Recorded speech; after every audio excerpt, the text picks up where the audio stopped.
Voilà, je continue avec les intuitions du Concile Vatican II.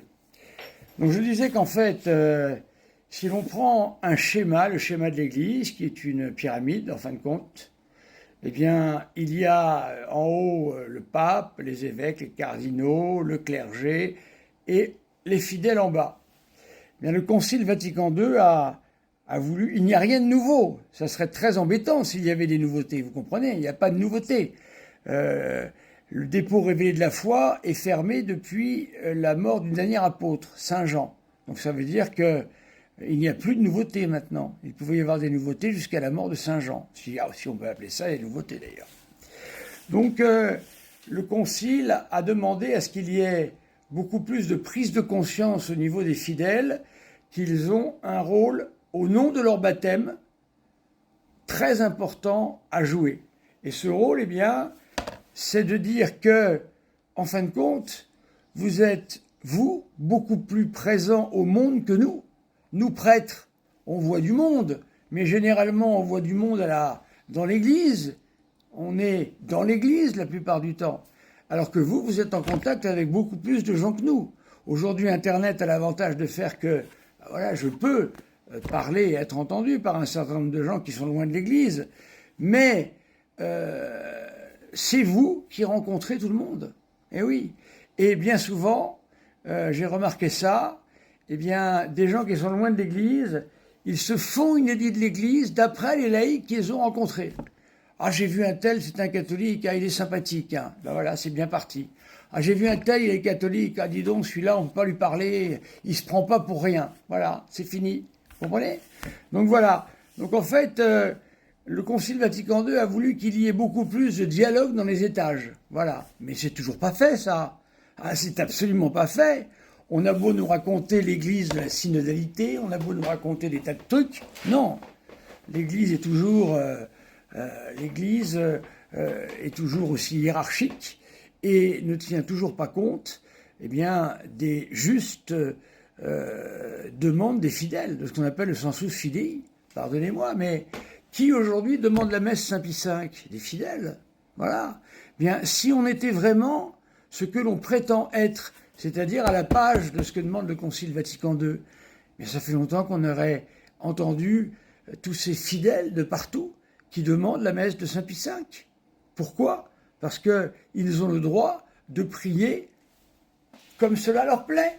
Qu'est-ce que ça peut faire qu'on aille à telle ou telle messe? Cela n'a aucune importance. Je suis moi d'ailleurs pour une introduction tout à fait libre et au contraire que l'on nous insiste là-dessus, de messe Paul VI latin également. Voilà.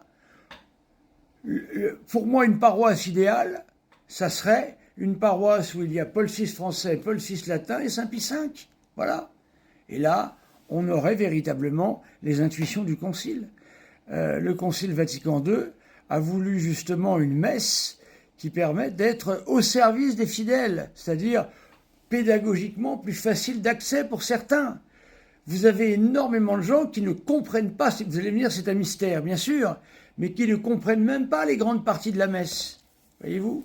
Donc c'est pour ça qu'il y a eu cette réforme liturgique, faite encore une fois par un pape, mais mise en place par des terroristes. Hein. Voilà, n'oubliez pas ça, mes amis. Donc ne soyez pas étonnés que ça a donné la catastrophe que nous connaissons. Malheureusement, voilà. Pas partout, mais ça a été en tous les cas une catastrophe. Vous pensez bien que si l'on était passé d'une messe Saint-Pie V rêvée, parce que ne croyez pas que cette messe a existé avant les traditionalistes, etc. Elle n'existait pas telle que vous la pensez, car c'était déjà les saboteurs qui la célébraient. Vous imaginez bien? Alors les témoins de l'époque me l'ont dit, ils faisaient la liturgie le plus court possible, 15-20 minutes, et autour, ils faisaient de la paraliturgie, c'est-à-dire qu'ils faisaient n'importe quoi autour. Voilà, rien de nouveau sous le soleil. Donc on nous parle de l'Église peuple de Dieu, mais si l'Église était vraiment comprise comme peuple de Dieu aujourd'hui, on écouterait le peuple de Dieu qui demande à ce qu'il y ait la messe Saint-Pie V pour les fidèles qui la désirent. C'est ça que vous n'avez pas compris, mes amis. C'est ça, tout ça, vous n'avez pas compris. Parce que vos pasteurs ne vous l'ont pas expliqué. Vos pasteurs se sont contentés de dire « Attention, très mauvais, ne touchez pas ». pas une réponse, ça, mes amis. C'est trop grave. C'est trop grave. On parle de l'Église catholique. On parle de l'enseignement que l'Église catholique donne. C'est trop grave. On ne peut pas simplement réagir comme des chiens de Pavlov. Concile Vatican II, mauvais. Voilà. Concile de Trente, très bon. Vous avez lu le Concile de Trente? Vous savez ce qu'il y a dedans?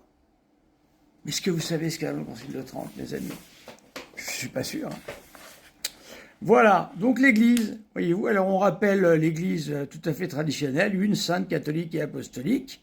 Et ensuite on rappelle, voyez-vous, les fidèles du Christ en mettant une place plus importante qu'avant, hiérarchie, laïque, vie consacrée. Voilà, les fidèles laïcs, voilà, on parle d'eux de manière un peu plus précis, un peu plus intéressant, voilà, qu'avant. Voilà.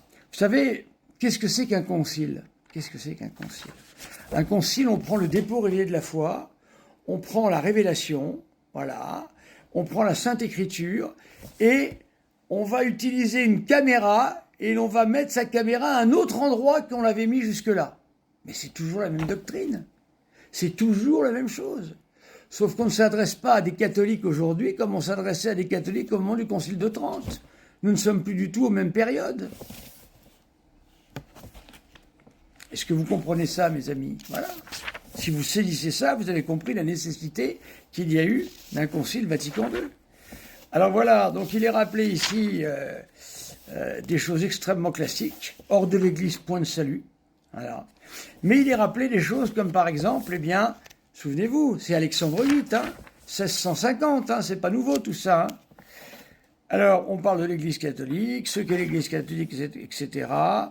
Qui appartient à l'Église catholique? Voilà. À l'unité catholique du peuple de Dieu. Ils n'aiment pas peuple de Dieu, mais bon, peuple de Dieu, ça veut dire l'Église unie.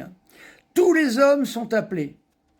Là, c'est pas une nouveauté en soi, mais on rappelle qu'en fait, l'Église catholique est le lieu où notre Seigneur Jésus-Christ a souhaité réunir toute l'humanité.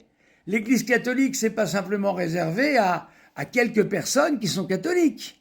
Normalement, l'Église catholique, c'est la seule et la dernière révélation que Dieu fait de lui-même. Et il y a une première révélation avec un peuple choisi, et ce peuple choisi avait pour mission d'établir à travers le monde, eh bien, cette Église que le Machia allait apporter, où seraient donnés les sacrements, où serait donné ce que Jésus a donné au cours de sa vie terrestre. Voilà. Évidemment, on sait aussi la crise qu'il y a eu à ce moment-là. Ah, qu'est-ce que vous voulez que je vous dise, moi? Alors donc, voilà, on rappelle que tous les hommes sont appelés à cette unité.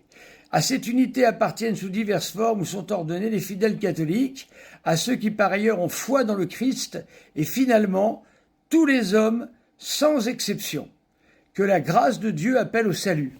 Alexandre VIII, tous les hommes, sauf ceux qui rejettent positivement et non pas négativement l'Église, c'est-à-dire qui sont contre l'Église catholique, qui sont contre notre Seigneur Jésus-Christ, ceux-là, évidemment, ne peuvent pas entrer. Ils sont, en fin de compte, dans ce que l'on appelle le péché contre le Saint-Esprit. Voilà, donc ils ne peuvent pas rentrer tels quels. Mais tous les autres, ils sont appelés. Tout le monde y est appelé d'ailleurs. Voilà. Et il est demandé aux catholiques, d'après leur baptême, eh bien, d'être capables d'être dans leur milieu professionnel, dans leur milieu de loisirs, dans leur famille, à l'écoute de gens qui ne sont pas nécessairement dans l'Église catholique, mais qui ont des aspirations. Voilà. Ça, c'est du Concile Vatican II. Je vais faire une autre vidéo.